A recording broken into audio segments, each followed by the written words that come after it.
Dans ce numéro de Crise et Identité, nous recevons Maître Éric Emmanuel Sosa, l'un des ténors du barreau du Togo, un orateur de génie et un avocat de talent. L'un de ses principaux faits d'armes, avoir réussi à faire condamner l'ex-mercenaire français Bob Denard alors qu'il était l'avocat de l'État du Comore en 1999 et en 2006. Avec lui, nous allons évoquer la bouillante actualité judiciaire au Burkina Faso, où on a l'impression qu'après la chasse aux sorcières, on a allumé les bûchers, dressé la potence judiciaire pour le général Diendéré et compagnie. Après l'accusation de crimes contre l'humanité qui pèse sur le général Diendéré, en plus des 11 chefs d'inculpation, dont celui d'atteinte contre la sûreté de l'État, c'est au tour de sa femme, Fatou Diendéré, réfugiée au Togo, de se retrouver dans le collimateur de la justice, contre qui pèse un mandat d'arrêt international. De l'autre côté, Guillaume Soro est sorti de son silence. Il a dénoncé des accusations fallacieuses formulées contre lui pour son implication dans le putsch du 17 septembre.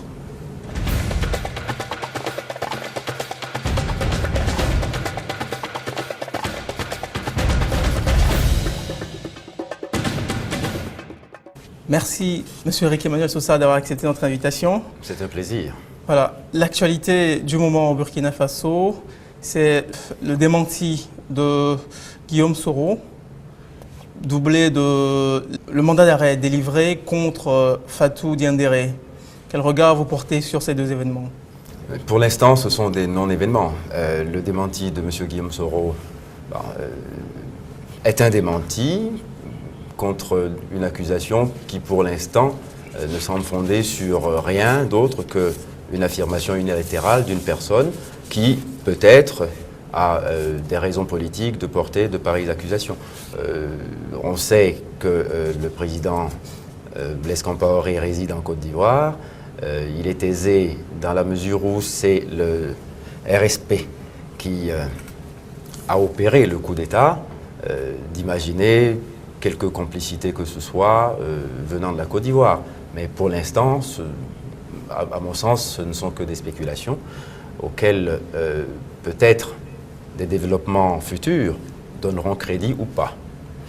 Alors, on a l'impression qu'il y a une accélération du calendrier judiciaire au Burkina Faso depuis l'échec du dernier putsch. La justice au Burkina, c'est un plat qui se mange à chaud? Bien, alors si c'est un plat qui se mange à chaud, il est à craindre que les commensaux ne se brûlent la gorge. Je pense que la justice a son temps et il faut accepter de lui laisser le temps de sa maturation. Ces affaires-là, si on les traite sous la pression de l'agenda politique, en général, on se fracasse. Et j'ai peur que, à trop vouloir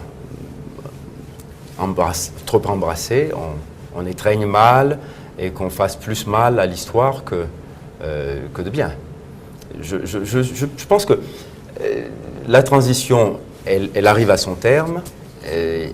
Il est nécessaire qu'elle aille au bout de sa logique, c'est-à-dire assainir le terrain politique pour que le régime qui sera issu des urnes bénéficie d'un terrain politique sain.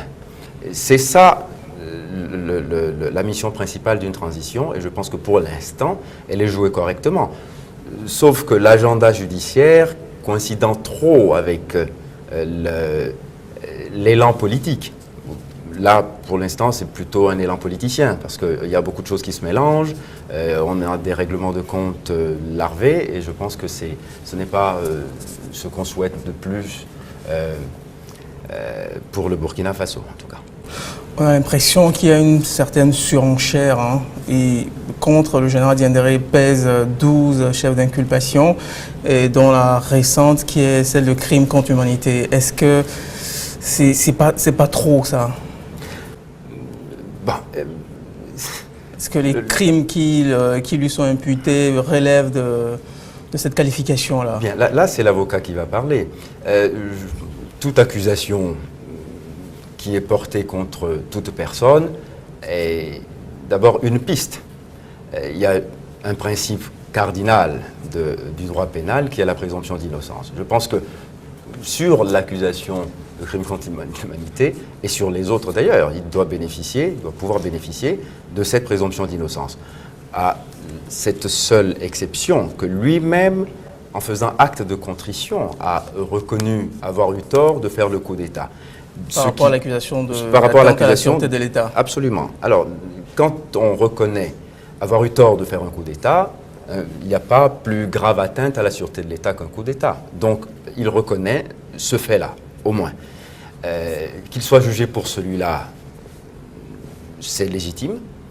Les autres, attendons de voir. Parce que une accusation de quelque nature que ce soit qui est portée contre quelque justiciable que ce soit, doit d'abord être constituée de faits qui sont rattachables à une imputabilité de l'infraction. Et la recherche épistémologique de la responsabilité pénale doit toujours donner lieu à une instruction à charge et à décharge. Il est présumé innocent, certains le voudraient coupable. Il faut que la démarche soit toujours concurrente. Et c'est la raison pour laquelle il faut, contre une accusation la plus grave qui soit, une défense qui soit la plus hardie qui soit. Et c'est la raison pour laquelle je n'ai pas d'inquiétude en ce qui concerne le sort du général Diendéré, que déjà l'histoire accable suffisamment. Vous n'avez pas vu beaucoup de coups d'État dont les auteurs sont venus faire mea culpa. Il n'y en a pas beaucoup dans l'histoire de l'Afrique en tout cas. Et en ce qui le concerne, je pense qu'il a fait un acte patriotique, courageux, une bravoure que je trouve admirable, à venir dire « j'ai eu tort, j'ai fait quelque chose que je regrette d'avoir fait ». Voilà. Alors, est-ce que vous pensez que ce soit au régime de transition d'ouvrir tous ces chantiers judiciaires? Il y a l'affaire Sankara qui est en cours, il y a des accusations qui pèsent sur Blaise Compaoré, et aujourd'hui Diendéré, Bassolé, on dirait qu'il y a une fuite en avant un peu. Est-ce que c'est pas un régime légitimé par les urnes de prendre toutes ces initiatives judiciaires-là? Bien. Alors, là-dessus, je suis un peu plus nuancé. Un régime légitimé par les urnes, parfois, suscite certaines préventions. Légitimé par les urnes ne veut pas dire qu'il arrive paré de toutes les vertus. Et la vertu première, justement, d'un régime de transition, c'est d'avoir la hardiesse, le courage de balayer complètement la maison, de nettoyer tous les placards, afin que ceux qui vont venir s'installer trouvent un terrain sain. Et c'est la raison pour laquelle je ne donne pas tort au régime de transition de vouloir faire masse de toutes les affaires judiciaires et de vouloir les régler. Il n'a pas le temps judiciaire qualifié pour le faire. Mais avoir en tout cas eu le courage d'enclencher le processus est déjà un signe. Maintenant, il prend l'Afrique et le peuple burkinabé à témoin de ce qu'il a accompli. Ce début de processus de catharsis par voie judiciaire, et maintenant, il appartiendra aux politiciens qui seront issus des urnes de régler correctement, on l'espère, le sort judiciaire de tous les dossiers qui ont été enclenchés par la transition. Je trouve que c'est tout à fait à son honneur d'avoir voulu régler le dossier Sankara, qui a été un dossier qui, pendant 30 ans, presque 30 ans, a été un marqueur psychologique important de la conscience citoyenne au Burkina Faso. Tous les Burkinabés, qu'ils soient pro ou anti-Sankara, à un moment donné, ont la conscience qui est dérangée par le mystère qui a entouré sa mort, et on a besoin de savoir pour l'histoire, pour l'Afrique, et je pense que ce régime-là a raison de le conduire. Pour m'engouffrer un peu dans la brèche de la catharsis nationale que vous avez évoquée tout à l'heure, est-ce que vous ne pensez pas que c'eût été mieux de laisser des pro-Compaoré compétir pour les élections? Parce qu'on a l'impression que la justice, cette accélération du calendrier judiciaire, cache peut-être une volonté d'écarter des adversaires politiques, que la justice burkinabé serait peut-être instrumentalisée à des fins politiques. Bien, je ne pense pas.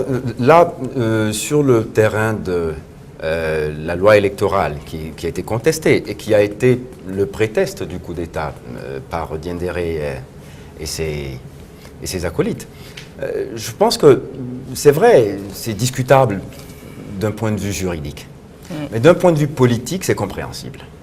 Parce que nous sommes ici au cœur d'une logique, en fait. On est, quelque part, à la confluence de deux absolus. Est-ce qu'il faut faire table rase du passé Compaoré?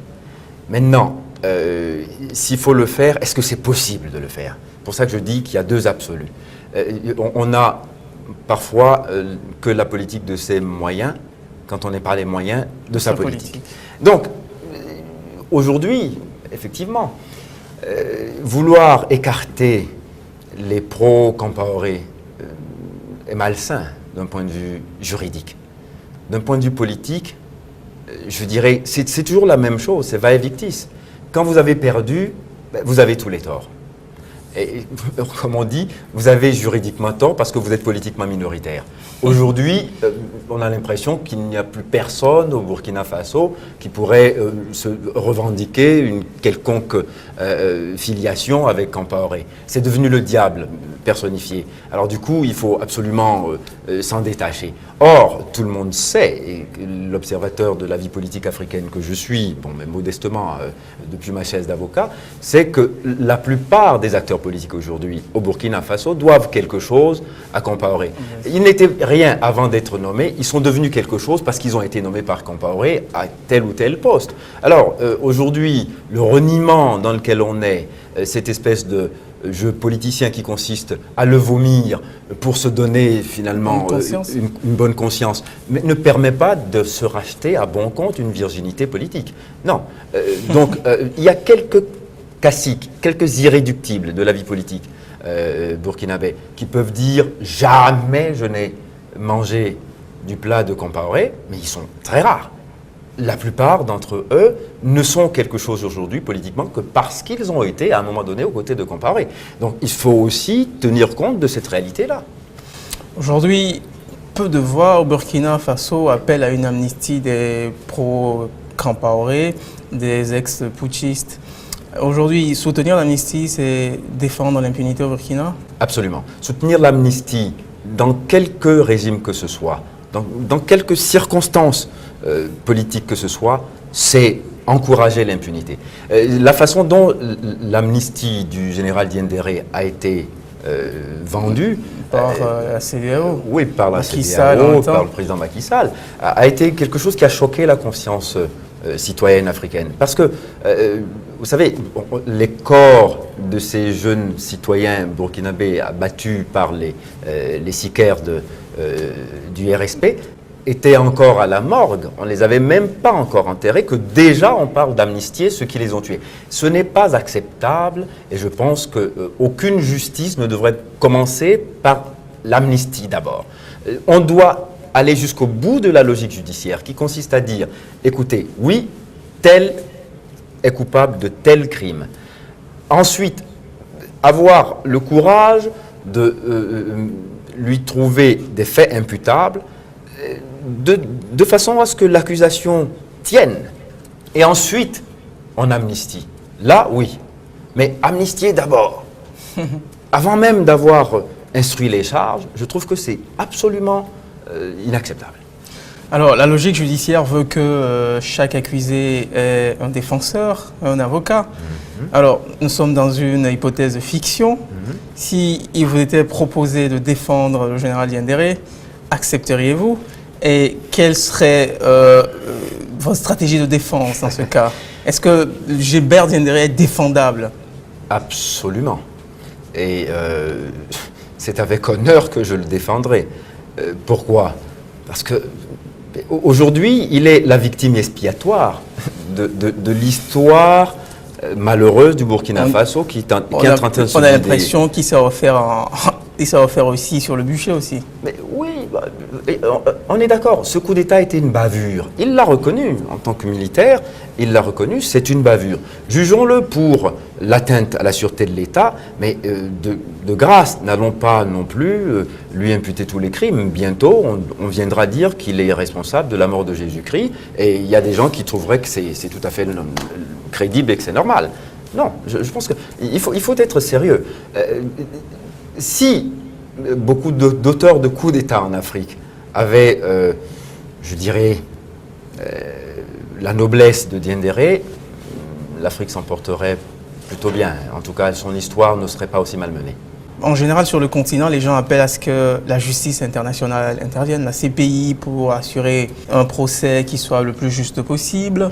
Est-ce que vous pensez que la justice burkinabé a ce qu'il faut pour juger Diendéré, ou il faudrait peut-être envisager l'extrader peut-être vers la CPI pour qu'on lui assure un procès plus équitable? Oui. Bien. Oui et non. Oui, si effectivement la justice burkinabé était constituée que de magistrats qui sont mus par autre chose que la passion du droit et de la justice. Oui, si ce sont des politicards qui veulent régler sur le compte de Diendéré et de ses malheureux acolytes, malheureux parce que quand on est pris par la nasse de la justice, on est forcément à plaindre quelque part. Non, la CPI n'est pas qualifiée si il s'agit à ce moment-là de se laver les mains de tout courage politique, parce que juger ses adversaires politiques est d'abord une question de courage. La justice exercée sainement est un acte de courage. C'est d'abord une vertu, ce n'est pas une administration. Et c'est la raison pour laquelle je dis, la mission première d'un magistrat n'est pas d'être un fonctionnaire de l'État, mais il est au-dessus de cette simple fonction qui résulte d'une nomination. Il exerce une vertu. Et cette vertu commande qu'il soit au-dessus de ses propres passions. C'est difficile pour un magistrat citoyen de pouvoir décréter que, dans son jugement, un tel est innocent quand la vindicte populaire l'accable, quand on voudrait le lyncher, quand il est offert comme le premier gibier de potence et qu'un juge vient dire non, d'après les éléments que j'ai pu examiner, dans ma conscience de magistrat, je trouve qu'il est innocent et je l'ai innocenté. C'est difficile encore en Afrique, mais je pense que nous devons avoir cette aspiration forte de pouvoir un jour bénéficier de justice de cette qualité où les juges sont totalement affranchis de toute pesanteur politicienne. C'est juste une parenthèse pour parler de la CPI. Bon, par rapport à la CPI, oui. Est-ce que vous êtes de ceux qui disent que les Africains devraient se juger eux-mêmes et que cette justice est une justice de blancs contre les Noirs? Est-ce que vous partagez ces opinions-là? Je ne le dirai pas de façon aussi manichéenne. Ce n'est pas une justice de blancs. Il est probable que des Blancs s'y trouvent en position d'accusé. En ce moment, le procureur, c'est Fatou Bensouda, mais en même temps, oui, ça ne joue pas beaucoup sur la publicité de la Cour. Non, je pense qu'il faut dépersonnaliser ces choses-là. C'est dans sa fonction que je la juge, Madame Bensouda. Ceux qui l'ont précédée n'ont pas fait mieux que ce qu'elle fait. Et les critiques que l'on fait à la CPI sont tout à fait justifiées. Et en tant qu'Africain, effectivement, je constate avec une certaine consternation et une réprobation totale le fait que, pour l'instant, les clients de cette juridiction ne sont que des Africains, alors que, vous savez, en fait, nous sommes, nous Africains, les cocus de l'histoire. Cette histoire-là, elle nous a été vendue comme étant la solution pour qu'enfin on puisse prévenir les crimes les plus atroces sur notre continent. Mais en réalité, on se rend compte qu'ailleurs, il se commet des choses aussi atroces, mais ils ont eu, quelque part, cette prescience assez juste de dire non, nous, on ne va pas signer le traité de Rome. Donc, comme on n'est pas État partie, on est donc immune de toute poursuite par cette juridiction. Et les Africains ont sauté dessus comme un seul homme. Et aujourd'hui, ils s'en mordent les doigts. Et c'est, à mon avis, de très bon augure que les chambres africaines extraordinaires existent Et ça sera probablement la piste d'une alternative souhaitable et à bon escient à la CPI qui, malheureusement, pour l'instant en tout cas, n'a pas une production louable en ce qui concerne le regard qu'elle porte sur l'Afrique. Alors pour finir, je vais évoquer une ligne de votre CV. Vous qui avez défendu l'État du Comore contre Bob Denard, si j'évoquais l'hypothèse inverse, si vous étiez de défendre Gilbert Diendéré, si vous étiez, comme dans le cas du procès de Bob Denard, défenseur de l'État du Burkina Faso, dans ces différentes charges qu'on impute au général Diendéré, quelle serait votre ligne de défense ou d'attaque? Vous voulez dire à défendre l'État du Burkina Faso? Contre. Il n'a pas besoin de défenseurs. Toute la nation burkinabé est tout à fait à l'aise dans cette mission-là. Non, écoutez, un coup d'État, maintenant, je crois que ça commence à habiter les consciences des Africains, est une agression inacceptable. C'est une effraction dans la vie politique qu'on ne peut pas tolérer. Mais en même temps, je dis avec beaucoup de prudence, mais pardon quand même, soyons honnêtes, il y a eu des coups d'État vertueux.